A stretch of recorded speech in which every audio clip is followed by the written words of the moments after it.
Welcome to the Literary License Podcast retrospective as we explore anthologies. Anthologies have been around since the 1800s with classics by Poe, Hawthorne, Stevenson, and Lovecraft to name a few. Motion pictures have been exploring anthologies since the 1930s until today, with even television using the format. Come with us as we celebrate the anthology films through the ages.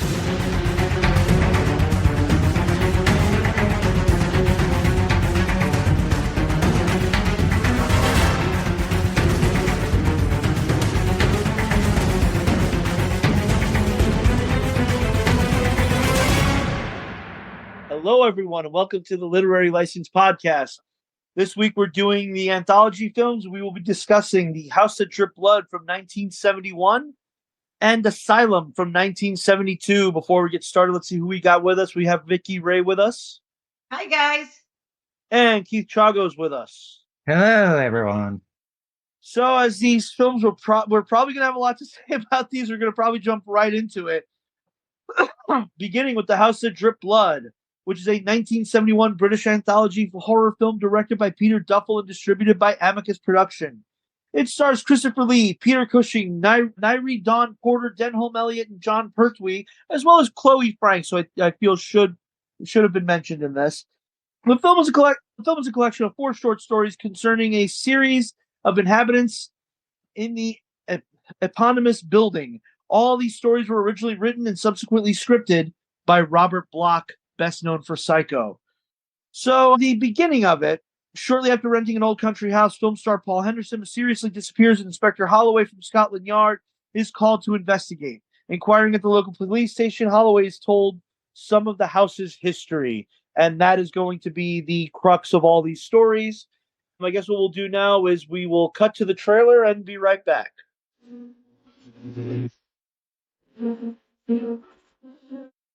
This house is full of sound. The loudest is your heart pounding in the night. The softest is the sound of terror. Isn't it? Oh, Charles. No, please.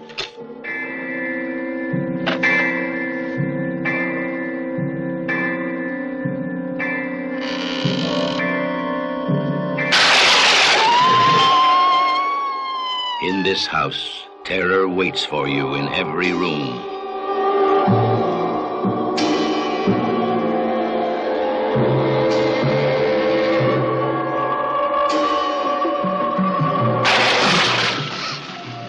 Where are they? You must search the house, but you must find that dog.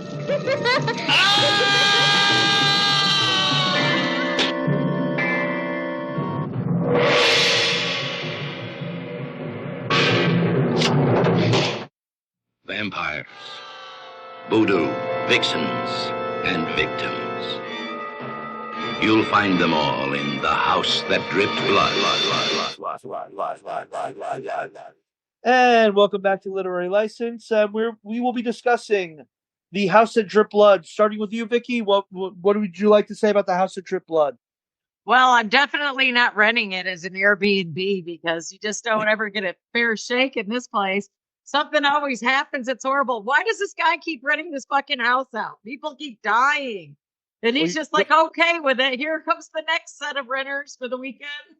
Well, you notice the name of the realtor, right? Stoker. What was it? Stoker. Like Bram God, Stoker. that's right. It was, wasn't it? A.J. Stoker, who's renting the house out. So there's going to be some fuckery and some vampirism at least. But that's a good way. Like my favorite. Why do they always save the best for last in these movies? I hate that because they were all good stories actually, but I have to admit that the cloak thing was kind of fun. I was gonna say after the last one where we did not have a lot, we didn't like a good chunk of the stories. I felt all 4 of these were a lot more. They were all solid. Strong. They were all strong stories. Yeah, like the last one. It's just that they had the one common denominator, and that's the house. Well, that's what I think what makes it work, actually. Instead of having a bunch of people in a room, like, well, guess what? You're dead. I think that's what makes this work. Yeah. Because I like the idea that there's a ghost, I like haunted houses, but to Yeah. have a house like formulate its way depending on the people who live there, I quite like that idea. That's a nice idea. It'd be like the Amityville Horror. That's what they probably should have done with the Amityville Horror sequels. Like, this is what happened to monsters, and then the next family move in, and I sit there and say, and then totally something different happens to them. You know what I mean? That would make Yeah. a great anthology. Yeah, that's the great twist at the end of this. The house just reflects the people who live in it, and I The absolutely wax love that. museum one, that was so fucking creepy, where she looks like somebody, that's just creepy as hell. I mean, that was just so good. I mean, because that gave you the heaves, That gave me the heebie-jeebies anyway. It really does. I mean, I remember the first story being one that affected me really a lot. I really enjoyed that, where you have Denholm Elliott, a pre-Marcus Brody Denholm Elliott. Marcus Brody. That's right.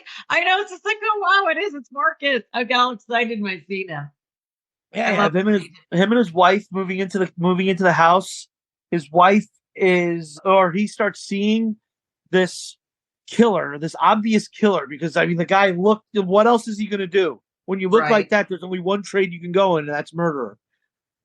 So yeah, you got this guy who's kind of stalking him around the house, and the wife he's like, no, he's over there in the corner. The wife's walking towards the corner. No, don't get too close to him. But there's nobody here. That's because he's moved over there.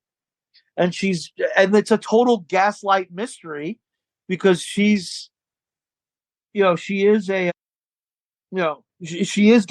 him. She set the whole thing up. It turns out in the twist, she has set the whole thing up to basically get him declared insane, so she could just sit there, collect the residuals from his money, and run away with this actor who is under like this fake prosthetic face and everything. He's got all these prosthetics on.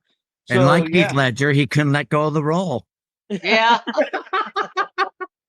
But then he slips up, because after he kills the therapist to make it look like Denholm Elliott did it, he kills Denholm Elliott too. And the wife's like, but wait a minute. Yeah, like Keith said, he's like Heath Ledger. He's stuck in the role and he cannot get out of it. I really, really love that story. The Peter Cushing story with the wax museum is another one. Absolutely fantastic. Oh God, that was. I mean Did Neville's when his friend die? He spotted the sculpture, right? Neville became obsessed with it. He didn't want to leave town. well, he was in love. He was in love with sculpture. Peter Cushing's wife, wasn't he? Yeah, that's the implication that I got from it. Which puts it in. And this is before Peter Cushing's actual wife died, so it's weird that there's all these stories that we're getting in these movies where Peter Cushing's wife has passed away.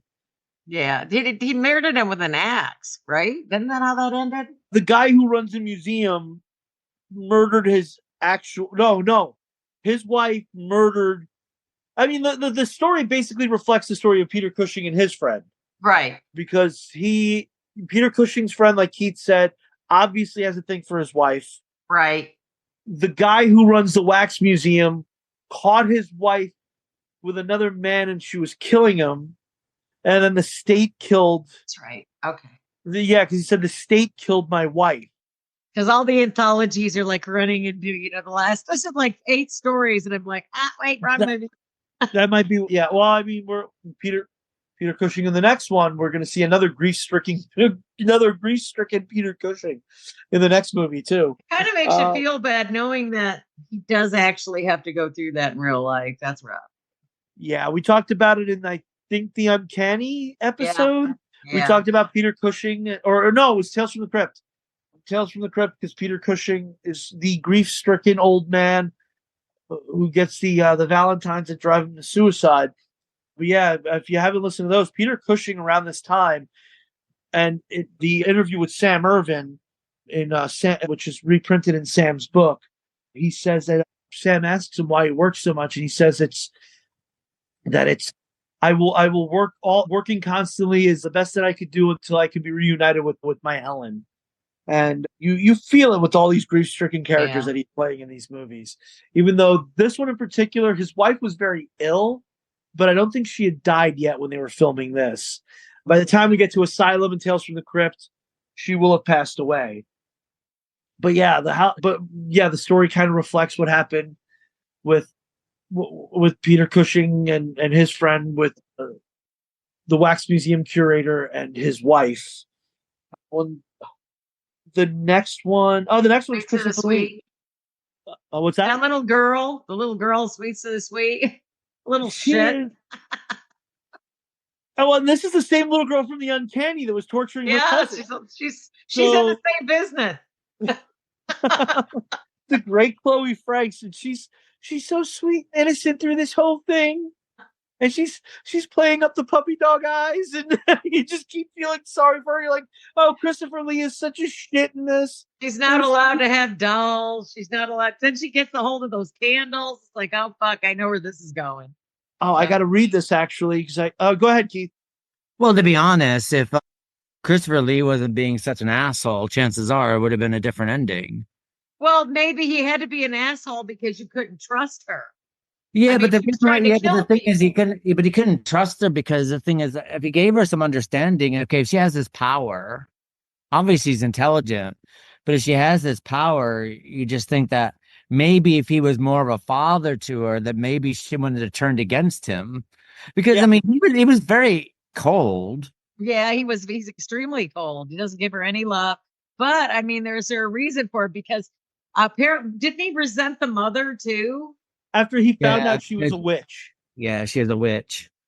And then, so I think, to me, it seems like the mother dies after giving childbirth. She was a witch. So he was doing everything in his power to prevent her from becoming a witch, which pushed her more into being a witch.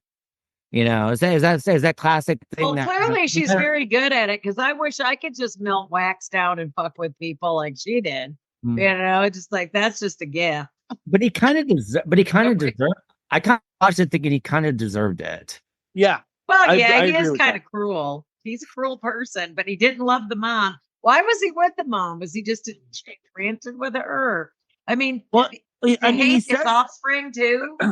He says he didn't know initially what she was, so I guess that's why. I mean, she's probably a really beautiful woman that, you know.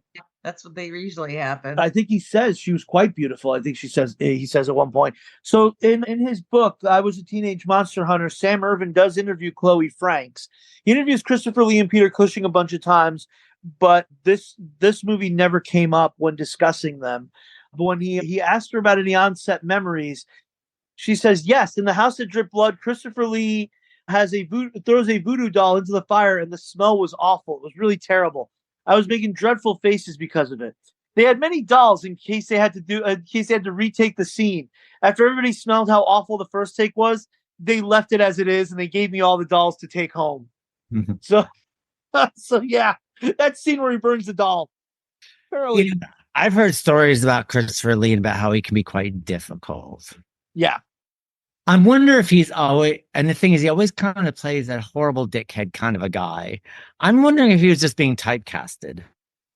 Possibly. Yeah, he's always the very stuffy, overbearing.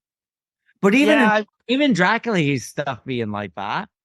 Well, it says that he's arrogant in Bram Stoker's book because, he's been around for 400, 500, 600 years. So he's always going to be stuffy and with the aquiline nose and look down upon the peasants. I mean, have you ever seen Christopher Lee smile in anything? I have, actually.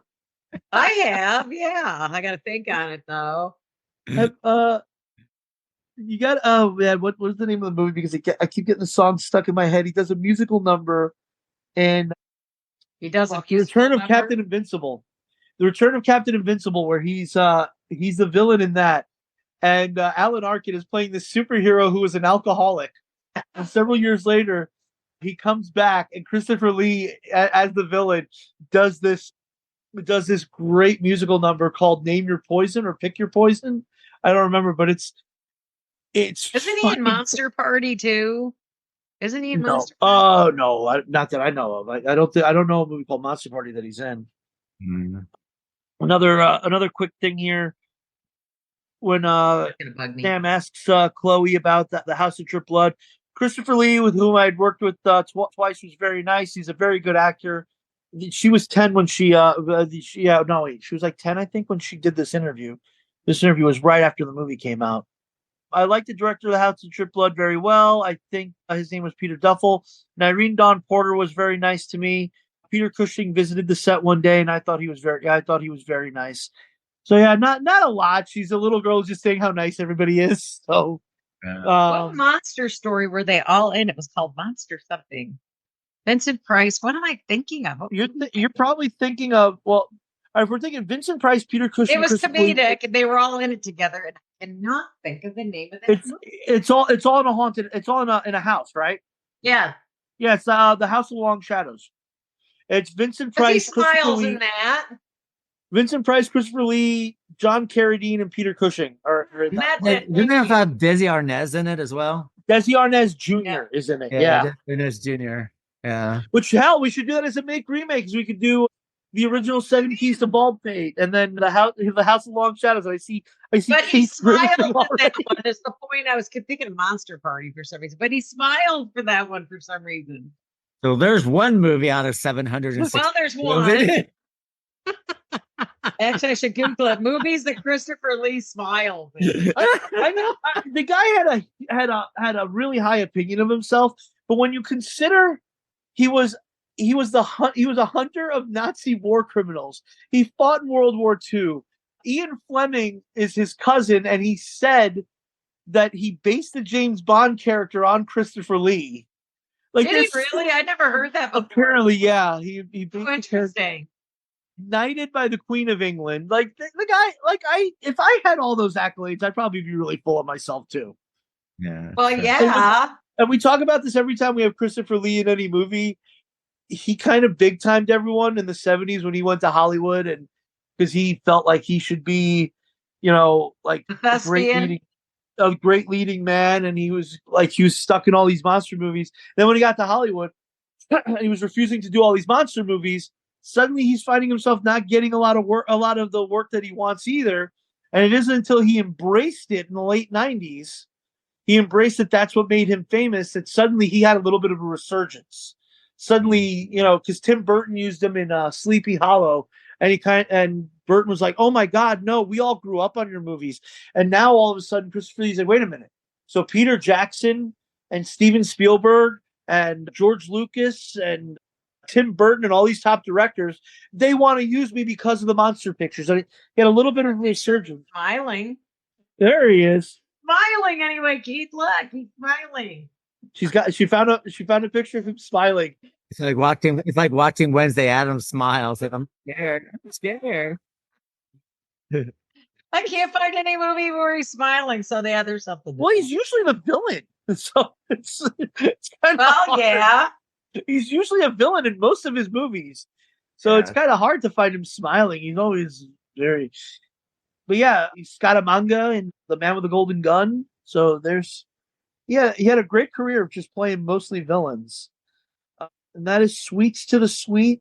But yeah, Chloe Franks is so adorable in this. And she's so like innocent looking. Yeah, you can see why Irene Dawn Porter is so taken by her and like falls into the trap. But also, like Keith said, if Christopher Lee wasn't such a dick to her, she probably wouldn't be this way. She'd probably use her powers for good for him. Maybe make him rich or whatever. But yeah, I guess you could look at it that way. Well, because the thing is, she's not evil, because if she was evil, then she would have turned it on her governess. Yeah, and she does. She likes the governess, that's true. The governess is kind to her and shows her love and compassion. So he doesn't want her to have any dolls because he worries that she's going to make a voodoo doll of him. Well, if you didn't treat her like shit, she wouldn't be making a voodoo doll of you. Precisely. There has to be a backstory we're not aware of. I mean, the backstory is just, they go into it a little bit with Irene Dawn Porter as the governess asking, did you resent the wife? And he said he was quite taken by her until he found out what she was. So it sounds like he's just really judgmental, finds out his wife's into witchcraft, and instead of being like, well, cool. Look, I love you, we're going to have to disagree on this, he's like, no, you're scum.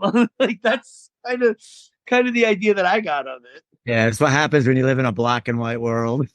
Yeah. But I will think about, well, go away from the stories and think of what's his name, Holloway, the guy he's telling about the house and the stories too. I mean, how is he's really incredulous about the whole thing? He doesn't want to believe that any of this stuff happened. Well, I mean- he'll find out. Well, yeah, but I mean, what hell would we find? I would not go in that house. No. Well, I mean, he's the cop investigating the disappearance. He has to go in that house. He doesn't have a choice. I reckon. But then again, Yeah. I think if you're a man if you're a person of clean conscience, then you probably could live in the house quite well. Well, yeah, it has to be something that's bothering you, doesn't it? Yeah. Well, I mean, I don't know if Denholm Elliott's character has any conscience issues. It's his wife, if anything. It's his wife. But that's the problem. It's the wife, isn't it? But that's probably. I mean, if you look at the stories themselves, I mean, the house just seems to draw people. I mean, the people were bad anyway when they moved in the house. Yeah. Well, that's the thing. And the house isn't making them bad. It's just I think they were already bad, and they just happened to the house just exacerbates the situation, maybe. Except in Denholm Elliott's case, I think it wasn't him. I think it was just the wife. The wife's a bad person. Yeah. I think he just got caught up in it because I don't remember unless you guys caught something I did. I don't remember anything necessarily bad that Denholm Elliott's character did. No, I mean, he was a hack writer, but that's about it. That's not a crime. No, it's not a crime, but I'm saying that.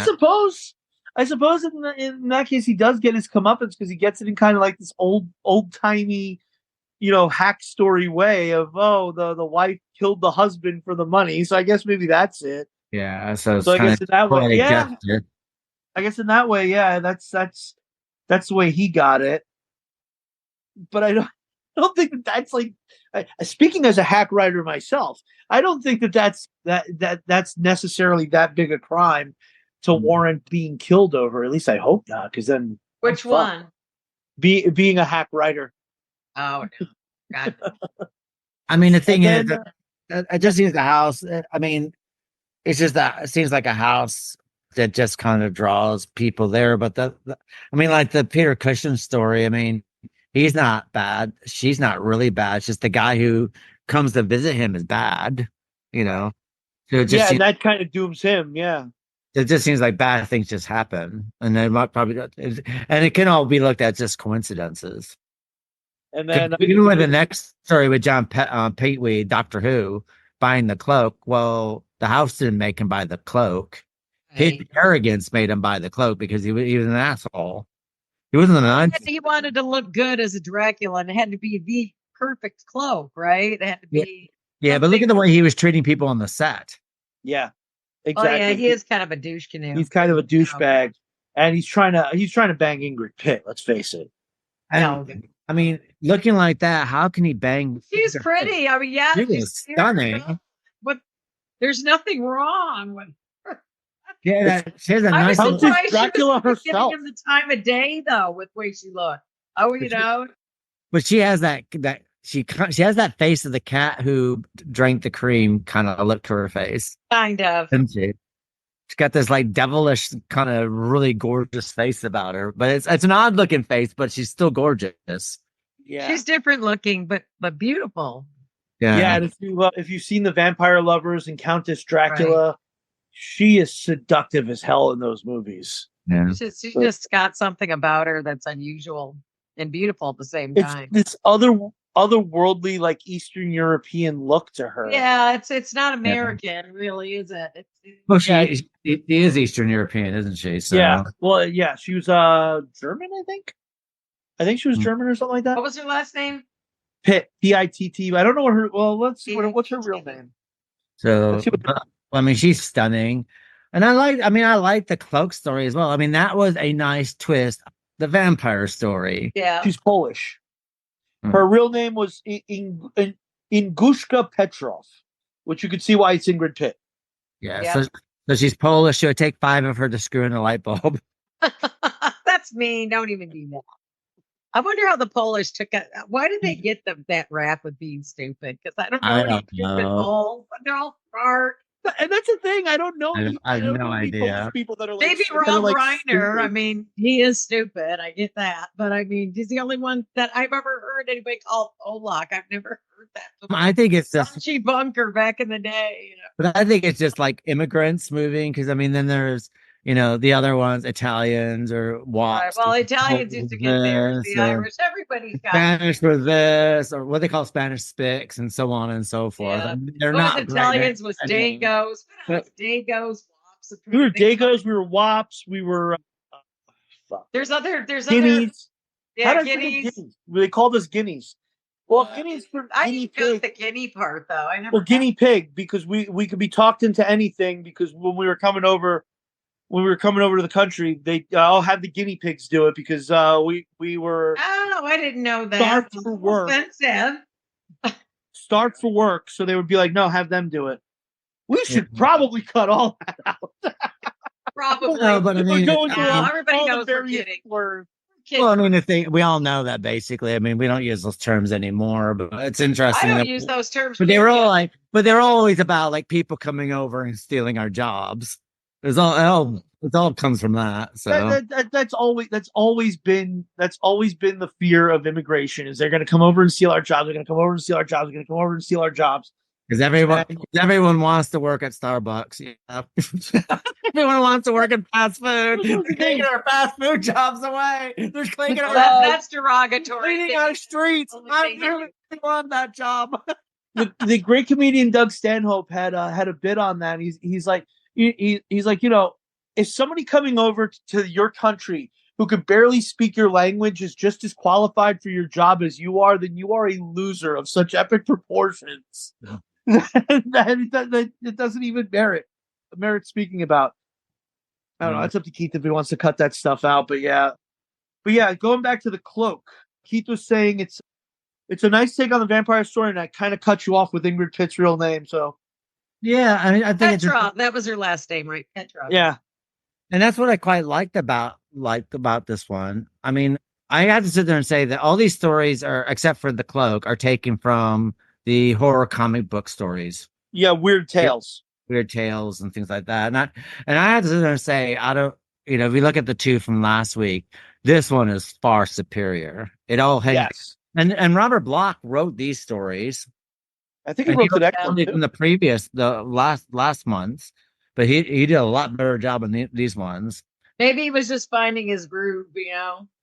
Well, I think what happened is that I think that these are stronger stories. I also think that making them stories that are all set into a house with different case files, I think makes it work a lot better. The framework works about the guy who's like, oh, I need to get into the house. Da, da, da. He goes, well, do you want to get in the house? Because this is what's happened in the house. I just don't understand why people want to go to the house of the stories when they find out it's not very good house to go to, but they go. Listen, I would buy the Amityville Horror House sold for $80,000. I'd buy it. If I had the money to buy the Amityville Horror House, I'd turn it into a museum to what happened and make my money back instantly. Yeah, the problem basically is if you look at the original wallpaper and the original carpet, and then you take all the drugs that Ronald DeFeo does, you probably end up killing a family in there too, because yeah, like polka dotted, like what was that? Like polka dotted wallpaper against like zigzag carpet. It was the 70s and later 60s. I know, but it was awful stuff back then. yeah, but now take a bunch of acid and sit in that room and just tell me you're not going to be hearing voices. We were talking about this when Vicki was asking about the difference between Hammer and Amicus films. We were talking, just the Amicus films are set in the modern time, and the modern time is the 60s and 70s, and you have this hideous motif inside all these houses. It's the sunflower and the greens and the mauves, the pinks and the orange. Orange. Like, not so much in this one though, because in this one I like the actually way kind of gritty. This film is kind of gritty, don't you think? I mean, I guess I'm just used to the Hammer films are pretty. I said that before. These are not pretty like the Hammer film. Well, I think what makes this work actually is that, but it works. I think, but it makes it cheaper, which is not quite good because this is a good cheap way of doing it. But everything's set in the house. Yeah, that's true. You don't have to really worry about more sets, do you? No, so it's very rare that they venture outside the house for any reason. You have the Wax Museum, you have these, which, is an easy set to put together if you have a sound stage with a lot of Right. dummies. You have the I psychiatrist's think the office. sound stage for the cloak and the wax museum probably are all done on the same stage. Yeah. I mean, it's all done. I think this is Shepperton. Yeah. Oh yeah, because you have the reveal at the end of the cloak when he puts on the cloak and nothing happens, and he looks and goes, "Property of Shepperton Studios." Wait, this isn't my cloak. And the twist is that Countess Dracula, Elizabeth Bathory, Carmilla Karnstein herself, Ingrid Pitt, who played all those characters in previous Right. films, she's got the real cloak, and she just wanted to make you one of us. We love your movie so much. We just Yeah. want to make you one of us. And if I ever had Ingrid Pitt in that low cut dress looking at me, fangs bared, ready to make me immortal, I'd be like, baby, do it. Yeah. I am yours forever. I could be with her for an eternity. She is unusually beautiful in this. A lot of them, I mean, all the girls are different looking though in these films, though. They're not from here, I guess. So they have more ethnic Well, Nyreen Dawn tendencies. Nyreen Dawn Porter in Sweets to the Sweet, she's more the traditional, pretty, but kind of almost matronly, pretty blonde.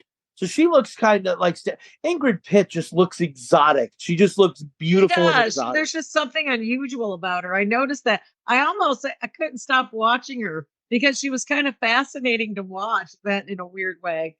Everything about just her. her mannerisms, and she was just unique. Yeah. Absolutely gorgeous, absolutely stunning, absolutely unique of an actress. You could see why they always have, this is the fourth movie I know of where she played a vampire. Vampire Lovers, Countess Dracula. Oh, and this. So this is at least the fourth. Polish and Romania are not that far away from each other. Yeah. Each other. Technically not. So yeah, you can definitely Romanian see why. men tend to have unibrows, but that's about it. But yeah, you can see why she would be kind of like the sex symbol because she is just absolutely stunning. So originally Freddie Francis was supposed to be the director of this, and that fell through. He had prior commitments to go be a DP on stuff in Hollywood. Peter Duffel wanted to have the title Death and the Maiden, but Milton Subotsky said, we're in the marketplace. We have to use that title. Not what else was it? What else? Critical reception. Roger Greenspan from the New York Times wrote in a mixed review that he was of several minds about the film, calling the first two stories as dull in development as they are an idea. Yeah. With the latter two stories, though, not necessarily too short and too schematic. Are these like the first of Amicus films starting? Are these some of the first films? No, this was like 6 years into the run. The first we watched last month with Dr. Terror's House of Horrors. The first two were Dr. Terror's House of Horrors, and the second one we did last week. Torture Garden. Okay. Torture Garden and Dr. Terror's I mean, you would have thought this was at the beginning, but it's not. And that's what's amazing because this is far superior than what we saw last week. I think. Yeah, it is a little more tighter. I mean, when we get to the next one, we get Jesus in the insane asylum, I mean, they had at this point, this was them coming into their own.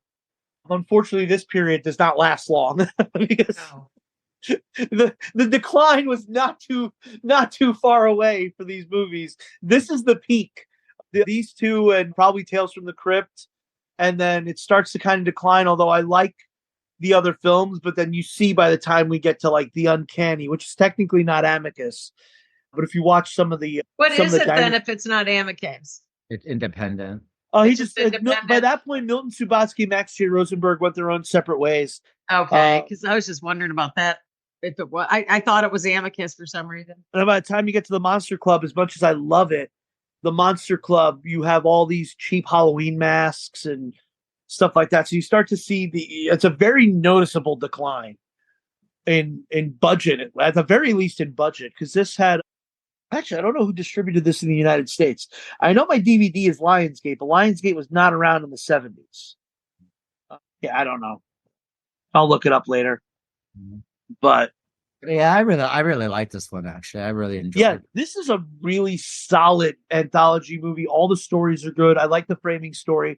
And like Keith said at the beginning, this was different because it wasn't the I said when we started these we're gonna have that kind of samey twist on a lot of them of you get everybody in the room and then at the end it's real you were all dead all along and this is actually hell. Yeah. That doesn't happen in this one, thankfully. And this felt a bit more, I think because it's set in the house, it just feels a bit more complete. It doesn't feel so, it didn't feel like so separated stories. It felt like kind of ran together quite well. There's a through line through them, yeah. And also here's the box. When I first watched this, I rented the VHS tape in the video store, and it was shortly after Pat Riley had just left the Knicks for the Miami Heat. And my cousin and I, and actually it's his birthday, I gotta text him today. We saw that. We saw Peter Cushing's head. I didn't know who Peter Cushing was, but we felt he looked a lot like Pat Riley. We were like, yeah, a guy that looks like Pat Riley gets his head cut off. Let's rent this. So yeah, that got us. This is the first of its kind that I'd seen, like the first like British anthology horror that I'd seen. So it opened up a new world for me, and I'm glad I watched it. It was thought provoking. I thought it was cool. I like it. It's a lot of fun. I've always liked it. I disagree with that critic who said that the first two stories are boring. I didn't think they were boring. And I always obviously I can see if you're not into the genre though, or you're not into these specific actors or what's going on. I can see where you might almost be bored. You gotta like what you're watching. I mean, if you might not even be a fan of horror, you know. I mean, it's also a time period where I think a lot of these critics were just like the newspaper that they work for is just like, you got to go see this movie, this movie, this movie, this movie.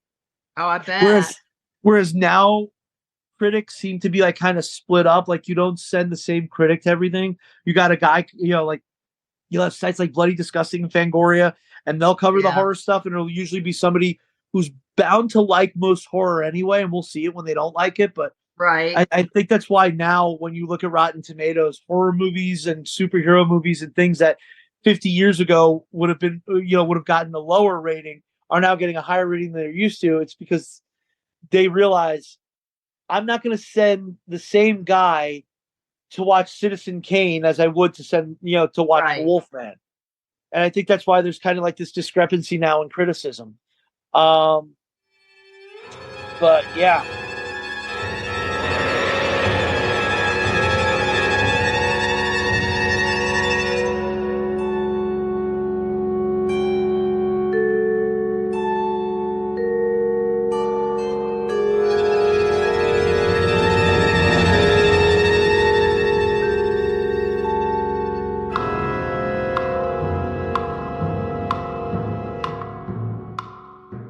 I liked it. I guess we should rate the movie. I guess starting with you, Vicki. Oh, I'll give it a 4.5. Easy. It didn't really I had to watch it because if I got up and left, like say for a bathroom break, if I didn't stop it, I didn't know what was going on.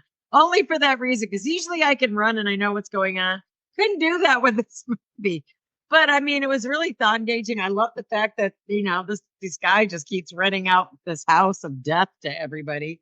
But apparently they all have issues. But who doesn't have issues? So you're going to die no matter what. Basically, he has an issue, And yeah, that's the big twist at the end is that John Pertwee was made into a vampire when the cop Holloway goes into the house.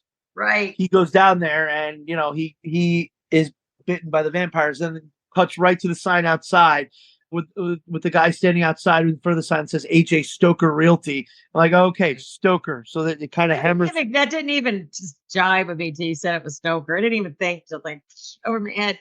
But I mean, they were great stories. They were fun. They really were. I enjoyed all four. I'm glad. They were all real tight stories. But I think it also comes because I think that they also come from the classic horror comic book as well. I think that because Tales of the Crypt has really strong stories, and they're all from the Tales from the Crypt comic book as well. I was going to say, I thought I didn't know that. So was this where Tales of the Crypt evolved? This is from Weird Tales. From Weird Tales. But does that what this evolves into? Well, Tales of the Crypt was its own comic book series. So They took the stories from the comic book series, the horror comic books. They got banned eventually, and that went into the Tales of the Crypt movie. Then of course later on that became the census for the TV series. But I mean, I think not Robert Bloch, Milton Subotsky loved those old comics, so that's what we're seeing. That's what we're going to see with this. You don't see any of that So stuff. we got another Amicus film, was it Vault of Horror, which plays a lot better. We're going to be doing that, I think, this season too, aren't we? Yeah, I think this sometime I think this it's season. on the list. I was talking to Keith the other day. There's been a very Peter Cushing heavy season because of all It's these. been a very Peter Cushing, Christopher Lee kind of year. I don't see a downside to that though. Christopher Lee, not as much, because Christopher Lee was just. I think this is only the second one, right? With Christopher Second. Lee, Well, second. because he was in Dr. Terror's House of Horrors, and he's Peter in this Cushing one. stories are always strong though. Because he's just such a great actor, and I think that he never got the due he should have. Yeah. And Peter Cushing's stories are strong. So, when he pops up, it's going to be a strong story. So, Keith, how would you rate this one? I give it a 4.5. I loved it. I thought it flowed well. I really enjoyed it. If you didn't listen to it and let's sit there and say that you mind or you ran off to whatever, you'd have to pause it. And I had to. You can't leave this movie. You don't know what's going on. Mm-hmm. You have to pay attention to it, which is a good sign as well. And I was fully interested in it. So. And myself, I'm giving it a 5. I don't know if that's, everyone else seems to give it a 4.5. So I don't think I'm that far off. Maybe the extra half stars for just the nostalgia factor for me. Because I watch this movie a lot, and I've had it in various forms. Absolutely adore this movie. It's one of my favorite of the Amicus movies, as is the next one, which I guess we'll go right into now. As is the next one. I pick these movies out because I adore them, and they're not always hits. We saw that with Torture Garden, where it was like all one story that basically carried it through, but we're getting to like the real meat of the series here, where we're getting like these great stories in every one of them.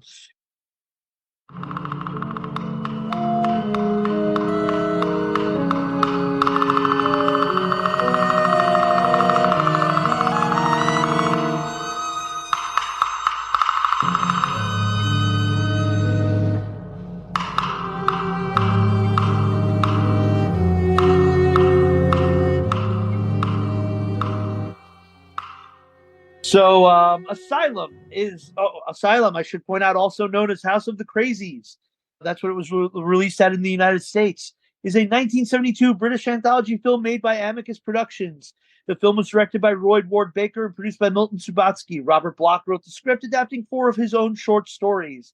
Baker had considerable experience as a director of horror films, having made Quatermass in the Pit and Scars of Dracula, and he had just gotten off Dr. Jekyll and Sister Hyde, which is one of my favorite Hammer films. He had just finished that.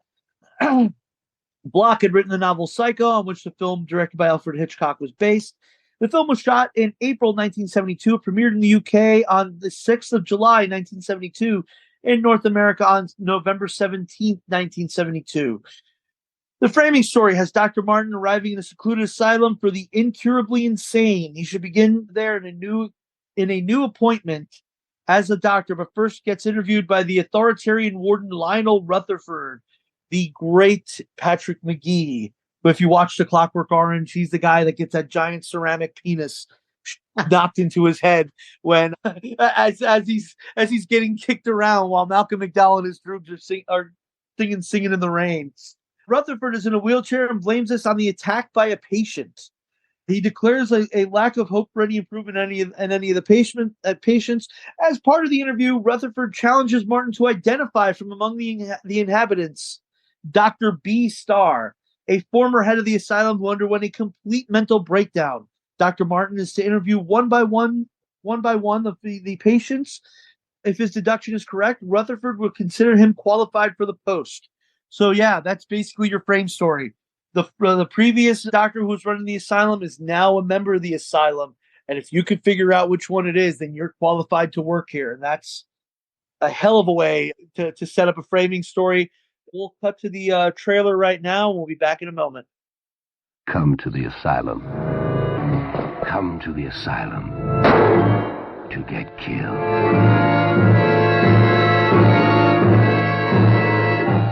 to the asylum. Yes, I think the time has come to take violence toys away from him. To get killed.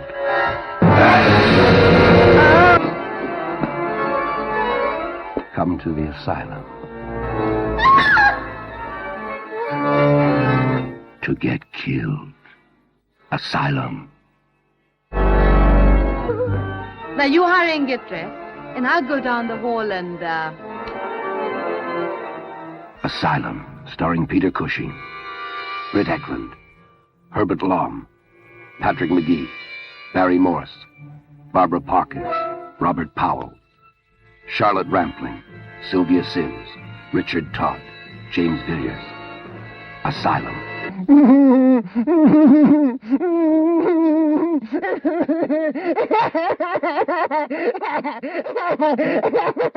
Asylum. The most exciting film you'll ever see. And welcome back to Literary License Podcast. We're discussing Asylum from 1972, and let's start with you, Keith. What are your thoughts on Asylum? I think Asylum works very, very well. I actually liked it. I like the idea of the different mental patients and their different stories. I mean, there are a couple. I mean, Barbara Parkins from Valley of the Dolls. It's good seeing her again. I've only seen her in Valley of the Dolls. So it's quite, so that was quite good. I think it had a good cast of characters and stuff like that. I liked all the stories. You know, it's shame that Jesus wasn't able to resurrect at the end of the movie, but you know, what can you do? So, but yeah, I think All I think of is the wrapped up body parts trying to get to the girl on the floor of the leg moving. well, I thought to myself, I was like, whoever wrapped them up did a really good job of wrapping them. He could have worked in a butcher shop because I mean, it just did such a wonderful job with it. I mean, you wouldn't even know, you know. Would it be like had the little hands and like you can see like the little nails? It's like, just the leg, though. The leg just coming across the floor, like, you know. I mean, I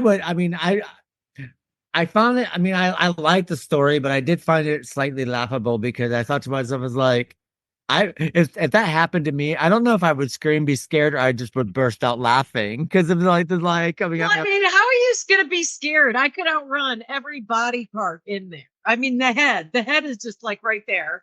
you just kick it like a football. I know. It's just like, why is she tripping balls? It's like, start beating ass. You get out of there. They ain't moving it fast. took her a while to get moving as well. I mean, it's like just standing there like, like, gee, that's funny. Bruce's leg never moved like that before when she was alive. I know. And then you got the hand, the arm, because he wraps the fingers too. I mean, he individually wraps everything in his body parts. The wrapping. Why isn't she back in the freezer? Why is she out of the freezer? It's like, put her back. I would personally bring that guy. I would personally take in that guy, and I would have saved his life so he could wrap my Christmas presents every year. No shit. He was a fantastic rapper. I mean, he rapped perfectly. I mean, did you see the head? The head was perfect. I know. The thing that guy could do with butcher paper is beyond. He's a pure master of the craft. Definitely. The guy he probably worked in a butcher shop. And we were talking about the House Along Shadows that all the horror stars in Desi Arnaz Jr. This is the guy that plays the publisher that sends Desi Arnaz to the house. That was this actor. And man, I really should have prepared and not been using my phone for the podcast because then I can look things up a lot easier. But yeah, that would be Frozen Fear. But I really like that story a lot. I mean, it was fun. It's kind of stupid, but it was still enjoyable. Right. Yeah. I mean, this is one of those stories. I think they revisit and do a similar story to this in Vault of Horror later on. So you kind of then by that point you kind of start to see the repetition also. But yeah, I think this is a strong story too, a strong opening. The next story I liked a lot, The Weird Tailor. I love that one. Oh, I didn't understand. Okay, so Cushing doesn't have money for the suit, but he tells this guy to make the suit without intending to pay for it. Is that what we're dealing with? Because I mean, the guy needs rent, obviously, for the bully landlord. Yeah. But it was also bringing his son back to life. Yeah, the guy at the casket. Yeah, Yeah, he's which spending all his money to bring his son back. That's the But that But doesn't he's- help the guy making the suit, though. but his son didn't die in a very nice looking way, did he? I mean, he was quite weird looking. He looked like he was kind of deformed. It's the way they had him in the casket, though, I think. Well, he looked like he died from fright then or something. I don't know. But however he died, it didn't look like it was pleasant. no, Needless definitely to not. say. So- Why does she put that thing on the mannequin knowing it's a magic suit and she puts it on a mannequin? I just, I don't know. I mean, she seemed a bit simple, but Yeah, I was gonna say I don't know that she knows that it's a magic suit. I don't know. It's not totally clear to me. I'm just saying that if your business is going through a really hard time, you might not want to put that in the window, that suit. I'm just well, it's saying. an ugly suit, too. It's not even an attractive suit.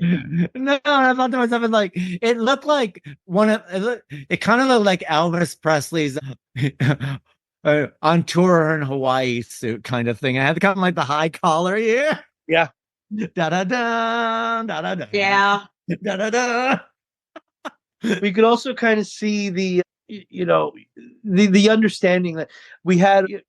This obviously was a tailor who was successful for a long while because he was talking about the clientele that he used to have, and he used to have these high class clients. And I don't know if it's the area has now downturned. See, but I think that they could have made more use of it because in the 70s we get the department store and ready-made clothing, and I think they could have put a more of a nod towards that to make more sense of it. Yeah.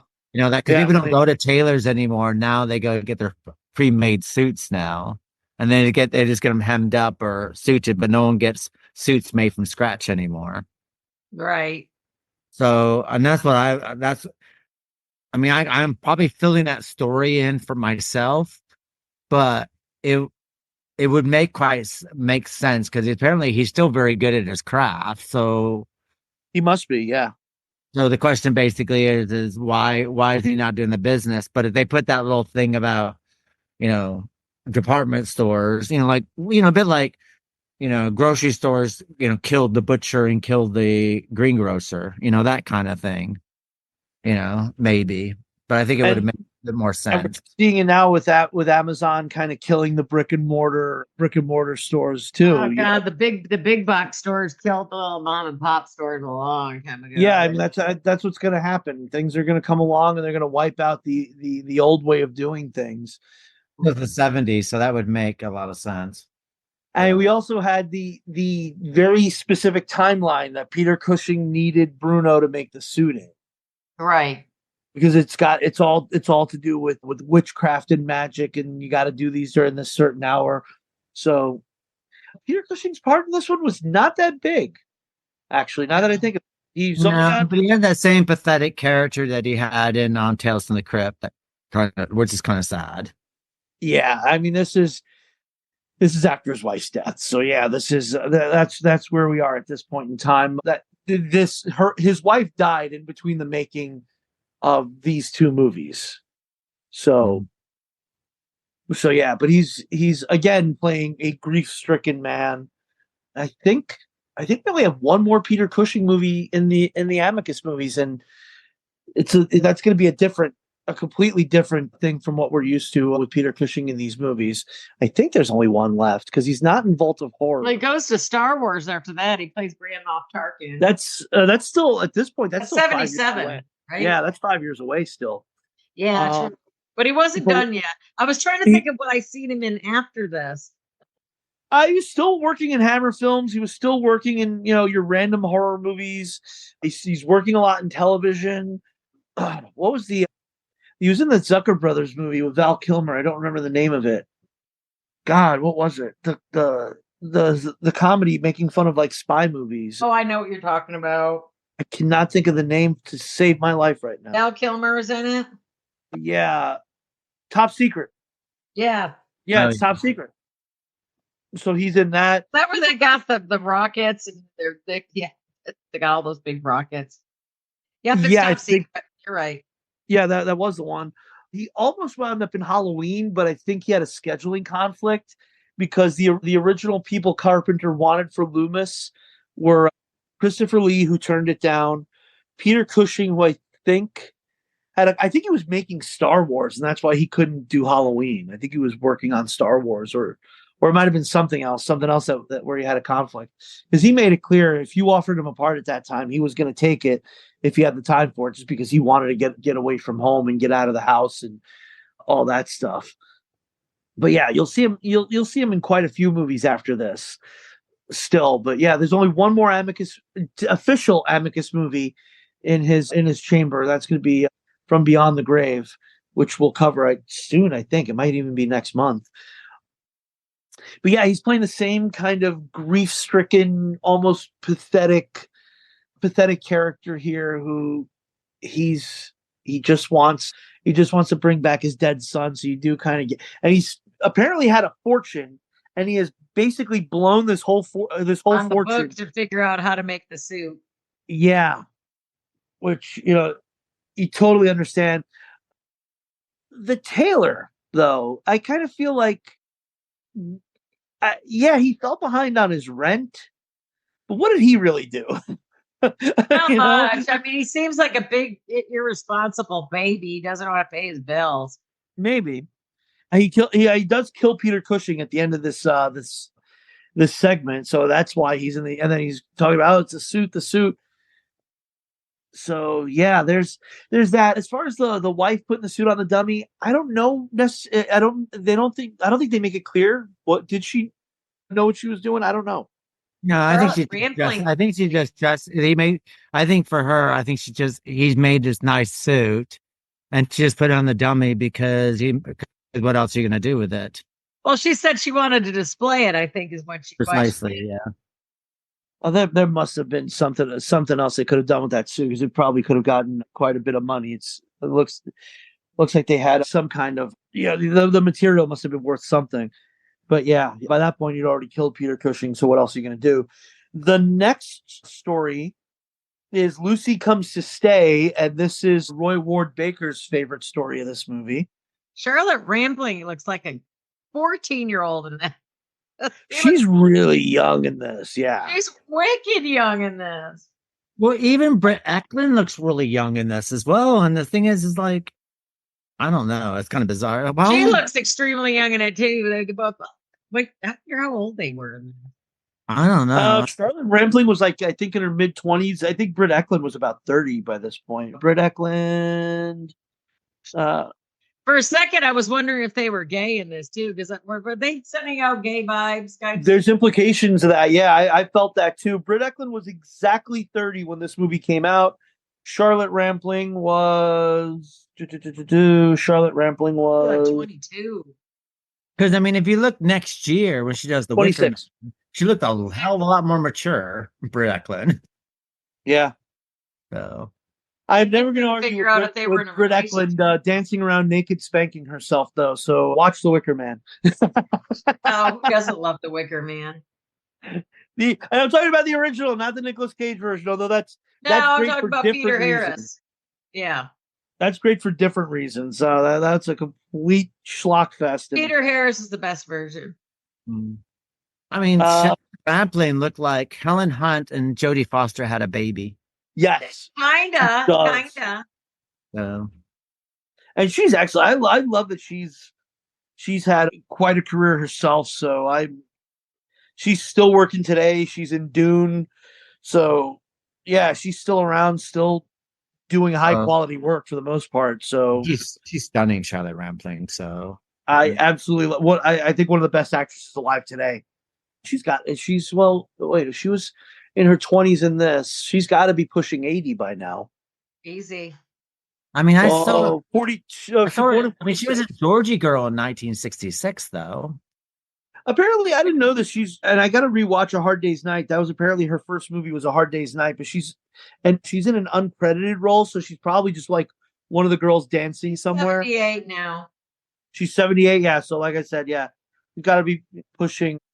Yeah, 40. She was born in 46, so yeah, it makes sense. She just turned 78 in February. Still doing high quality work, so good for her, man. She's a busy woman. She's still busy. She's still kicking it. She's usually the best thing in whatever I see her in. And let me pull up the Roy Ward Baker. She's an excellent actress. Definitely is. Let's see here. Yeah, she was stunning in this. I mean, she was stunning. The first thing I saw her in was Georgie Girl. I think she's in Dune Part 2, but don't get me the line. I think she's in I haven't seen either one. I was waiting for the second one to come out. Yeah, she is. She's in Dune. Yeah, she's in Dune. She's in both Dunes. Yeah, I knew for a fact she was in one. I didn't know she was in both. They're Superior, one of them, or something like that. So again, in I Was a Teenage Monster Hunter, Sam Irvin interviews Roy Ward Baker. Sam asks, Hammer's top competitor, Amicus Films, snagged you to do 3 films for them. Your first one was Asylum from 1972. Did you like it? Yes, in fact, it is one of my favorite pictures that I directed. I have 4 tales in it, as you know. My favorite was Lucy Comes to Stay. What a cast. Charlotte Rampling and Britt Eklund, both in one segment. Oh boy, and they were so great. So yeah, this is apparently I guess the Night Porter is the one that sent her to stardom because she's played that concentration camp survivor that I totally forgot about. That is an interesting movie. If anyone listening here has never seen it, The Night Porter is a great one. She worked a lot with Visconti actually. She was in another one of his movies right before this too. So she did quite a lot with him. But yeah, The Night Porter is fantastic. So yeah, this is one of Roy Ward Baker's favorites of his films. And he also directed, right before this, one of my favorite Hammer films, which is Dr. Jekyll and Sister Hyde, where Ralph Bates takes the formula and becomes Martine Beswick. It's fantastic. I love it. One of my favorite adaptations. It pulls in the Jack the Ripper story a little bit. And then Roy Ward Baker would later direct one of the first horror movies I ever saw, The Monster Club, which was again from Milton Subotsky. But yeah, this is a pretty strong story. And again, it's Britt Eklund showing up as Lucy, and you don't exactly know what's going on right away. At least I don't think I did when I first saw the movie, but I first saw this as a teenager. So watching it now, I'm watching it with adult eyes. So I don't remember necessarily what I was thinking when I was watching this at like 15 or 16. If it was just the first time watch for either of you, what did you think of the story? This one, I haven't seen this in eons. I didn't remember the story, but I thought that I thought maybe when the first time around, we talking about Lucy Comes to Stay. Yeah. Were you? Well, I was trying to figure out, did she commit the crimes? Did she not commit the crimes? Because they're saying that. Well, if you committed the crimes, I mean, to be honest, I think with her, we're dealing with dissociative voices or bipolar. Someone who's bipolar, dissociative disorder kind of thing. Yeah, I think it's that situation. I mean, we don't really know what the Britt Eklund. I don't know if this was, her imaginary friend come to life, or was a girlfriend that didn't work out, or we don't really know the Britt Eklund part of the story. We just know that she's seeing her because she stops taking her medication. Yeah. Takes care of her in some capacity or looks out for her. I thought they were lovers, but that's the implication that I got, that she may have been a lover while she was away and something happened. Maybe she killed Lucy. Maybe Lucy's dead and this is her way of. I don't think it's necessarily completely clear. It's not clear at all. That's why I'm asking y'all, because I mean, was it deliberately not clear? What was deliberately not clear is her brother, who looked like he was like 40 years older than she was. That was like, really? It's like, is that her dad, or is her brother? Really? That's what I thought originally too. I was like, oh, okay, she's coming home to stay with her dad. Oh no, that's her brother. Okay, weird. But I also think that she was put away anyway. She's coming back home from the asylum. She's on medication. She stops taking her medication. Up pops his alter ego again, who's a bad influence on Barbara. So, if you look at classic cases like this, they always blame the alter ego, people who have psychotic breakdowns like this. So, and so that I would sit there and say that Barbara or Charlotte Rampling is the one who's doing the killing and is blaming it on this alter ego of Lucy. Now, whether Lucy lived or not, I'm not quite sure here. But normally it's like the inner voice. Sometimes they'll name the inner voice, like Son of Sam naming his inner voice after the dog next door, that kind of thing. So it wasn't Exactly. me who did it, it was the dog who did it, or in this case, it wasn't me who did it, it was Lucy who did it. I tried to make Lucy stop, but she wouldn't, even though Lucy may never existed ever. Yeah, exactly. I don't think she. Yeah, she. I don't know the dynamics of the relationship. I like to think that it was something where they may have been lovers, like Vicky was saying, and she just kind of lost it when maybe the relationship didn't work out, or maybe she murdered Lucy, and this is maybe she justified it as Lucy did it to herself. Who knows?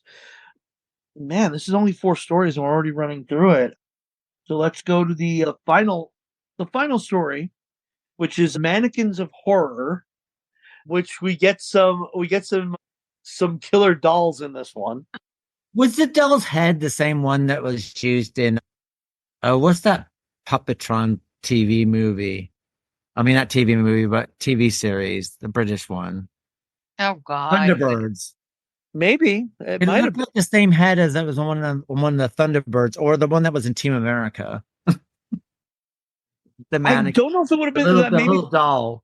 maybe the one in Team America might have been inspired by this, because who knows if it would still even be functional Yeah. by the time Team It had like America the same came out. head as it's either Team America or it was Thunderbirds or one of those shows because it had the same head.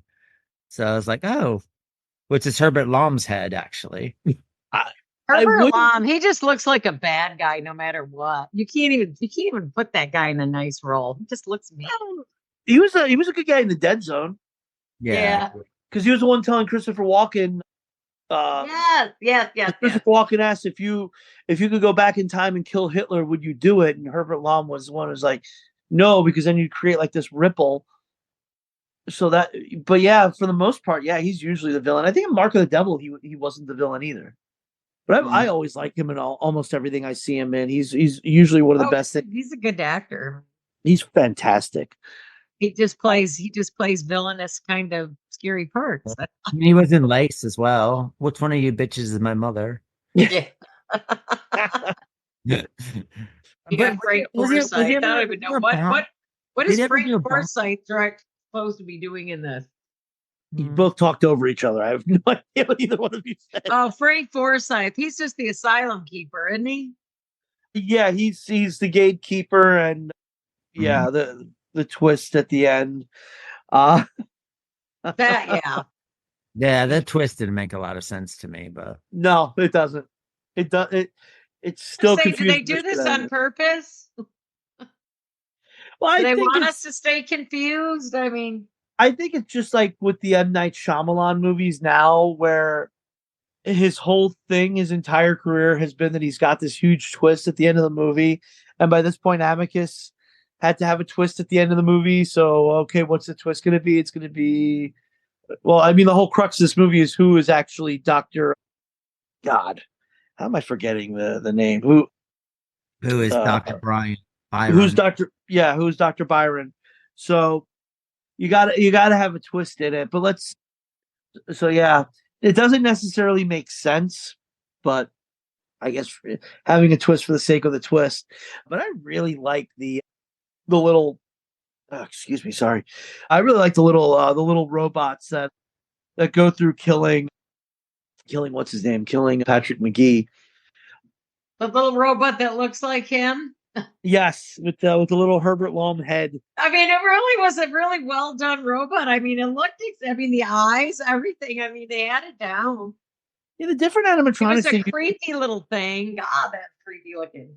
Yeah, the different animatronics they used in this movie were pretty good. Even going back to the first story with the moving body parts that are the moving body parts. I just the leg going across the floor, and then you have the head. Then you got the torso coming out like, what was that? Just a flesh wound for Monty Python.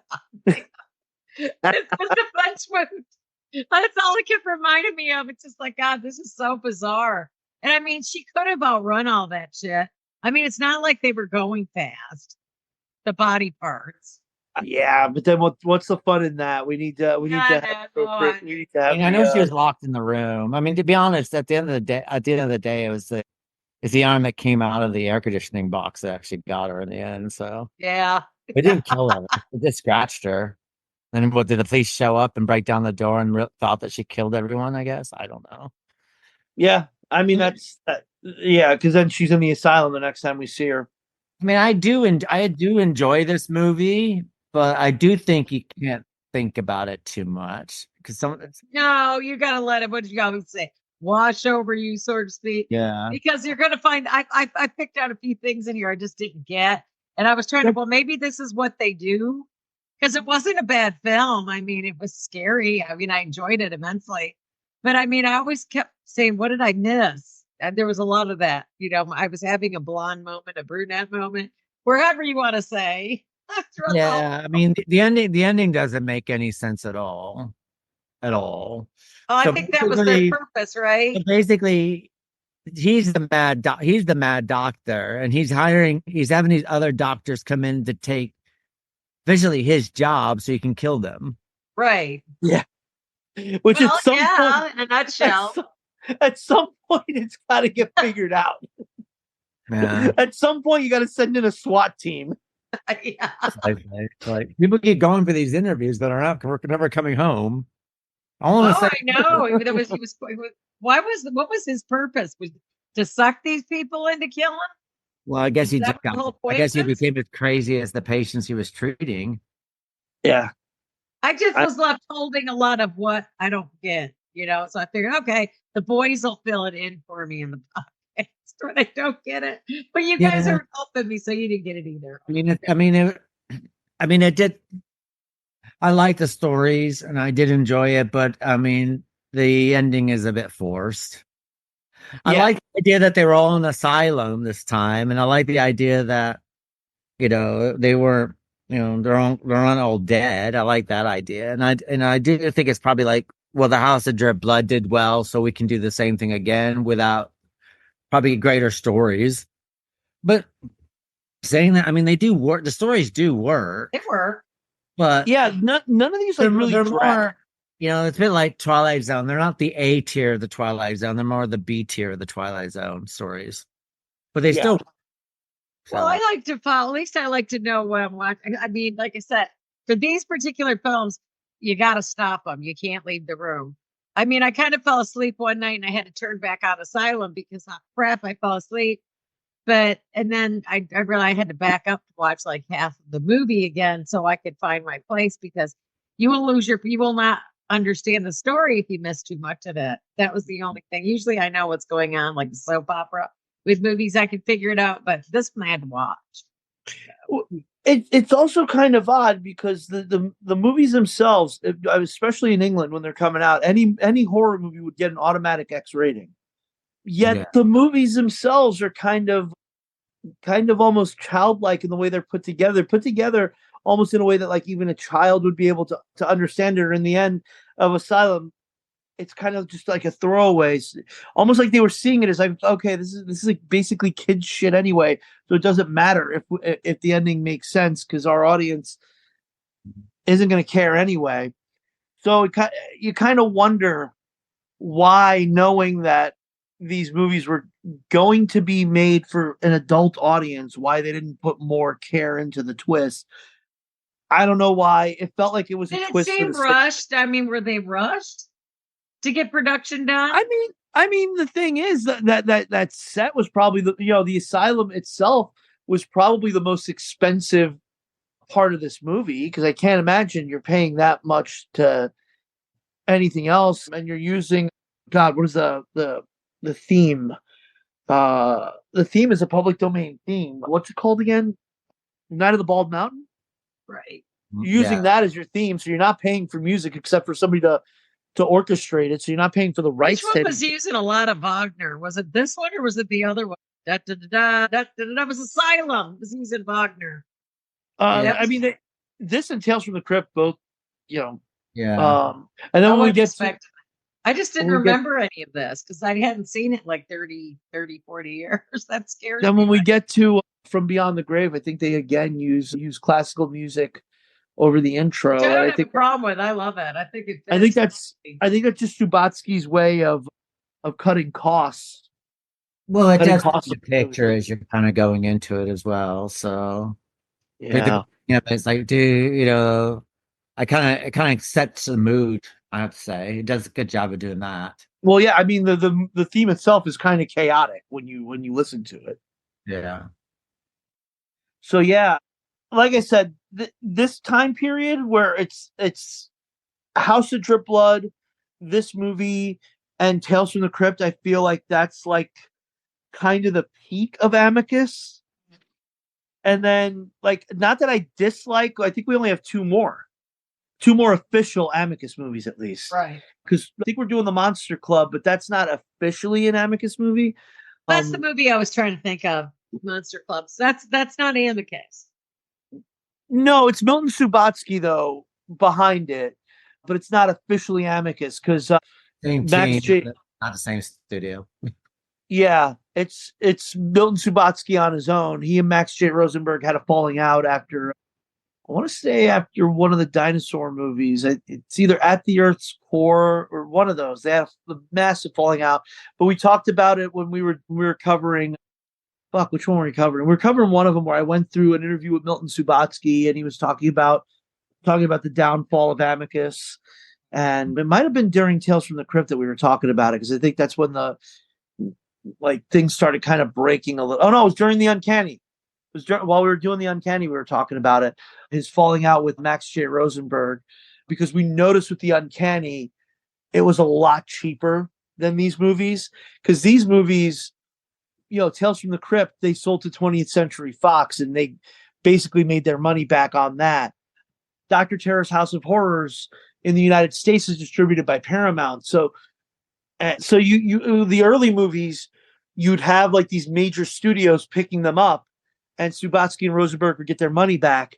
But the money started to not trickle in as much. I think Subotsky and Rosenberg started having fallings out over the money, and over Rosenberg bringing in other people, and Subotsky feeling like, why are you bringing in these other people? Like, amicus, it's Latin for friendship. Right. Like, we're friends. That's the whole point of this. And I think he felt kind of betrayed. And we'll get to that later on, because there's still a couple of movies left. I know there's only two more anthologies left that we have to cover from the studio, but you could already kind of start to see the cracks by the next one we're covering. And then, From Beyond the Grave, which I love as a movie, and I cannot wait to get to that one. It's another one of my favorites. It's a very good anthology movie, but I gotta go through my books, and it's been a little while for me. I gotta go back through my books and see if that might have been one that wasn't as financially successful. The Warner Brothers bought it in the United States, so I wonder if it's something later on that caused the actual downfall. But yeah, we'll get into the nuts and bolts of all that the next couple of movies.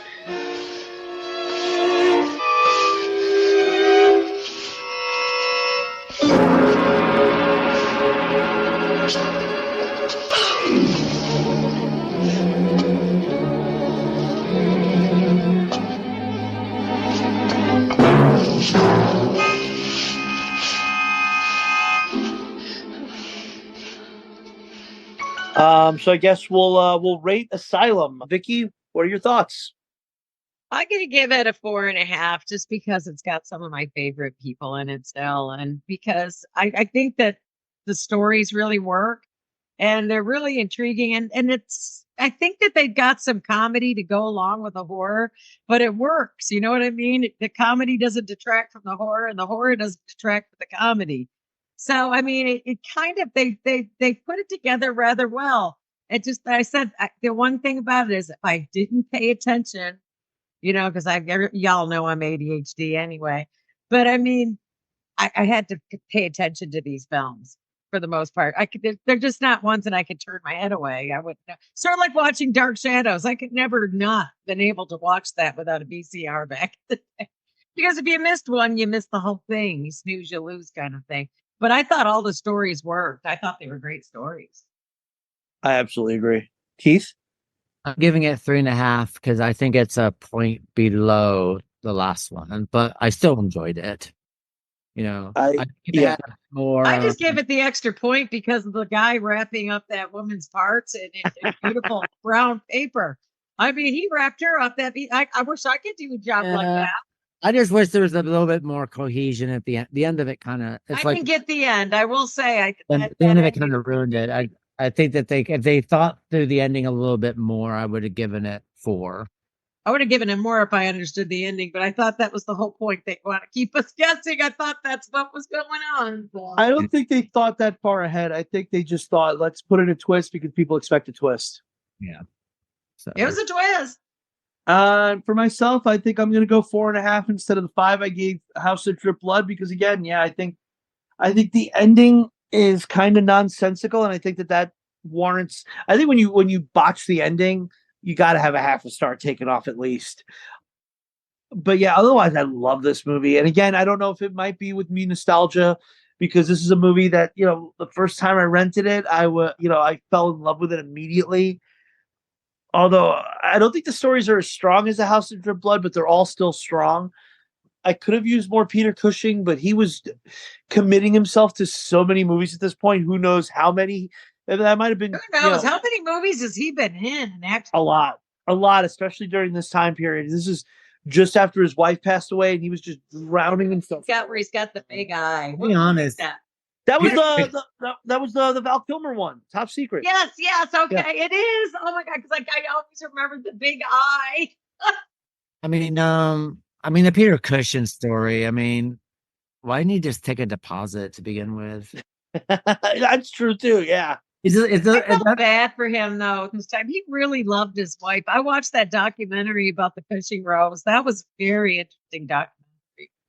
I mean, that's the reason why it kind of took a point off this or a star off this is only because there's little things like that. This is like all he had to do is like throw in some, you know what I mean? Just flush them out a little bit better. That's all.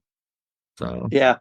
Had he gotten a deposit on the suit before he spent all that time making it and promising I know. But promising his landlord or the wife promised. Not that other guy though. The landlord was an asshole. The guy that made the suit was an asshole. The Cushing is an asshole for not paying the guy to pay his rent. Everybody was an asshole. But my whole thing is, so he blew his whole fortune on this book to bring his son back to life, and he's getting this really expensive suit made. How is bringing his son back to life gonna pay for the suit?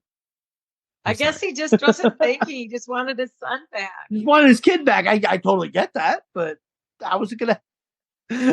Let's my son knows where the treasure is buried, and that's why I got to bring him back. Yeah, well, that would make more sense.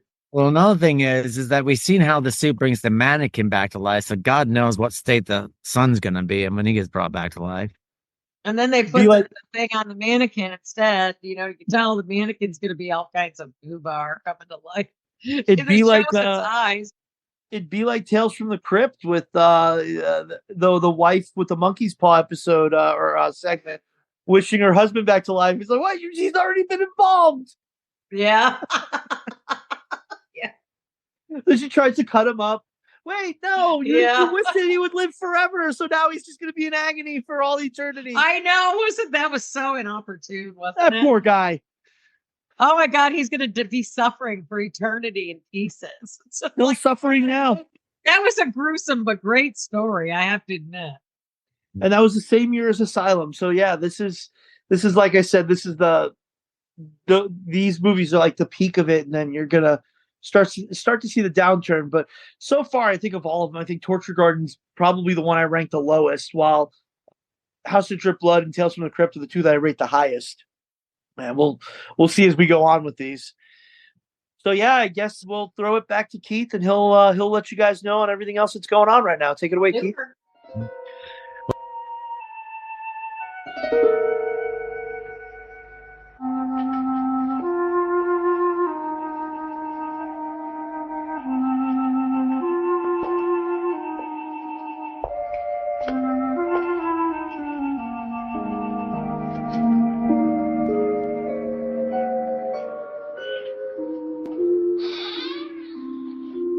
Well, this brings us to the end of the Literary License Podcast. Next month is Dark Fantasy Month. We'll be covering films based on dark fantasy. We'll be springing that off with Book to Scream with our Once Upon a Time feature dealing with The Witches by Roald Dahl and the film The Witches from 1990.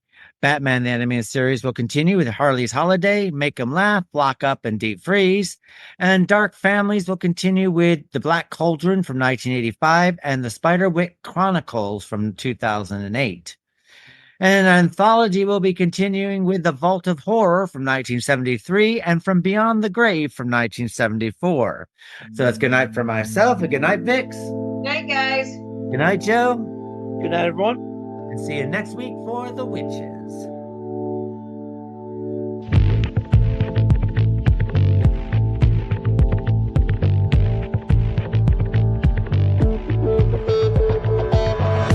Man decides after 70 years is what he goes there for, is to unlock the door. While those around him criticize and sleep.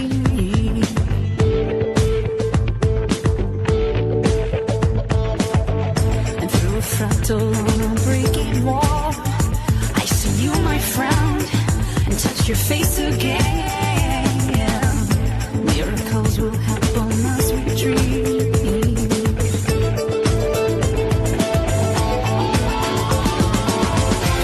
But we're never gonna survive.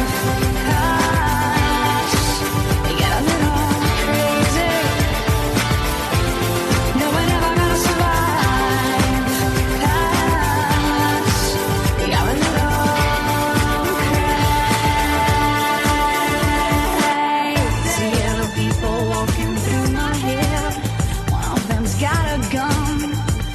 The other one, and yet together they were friends.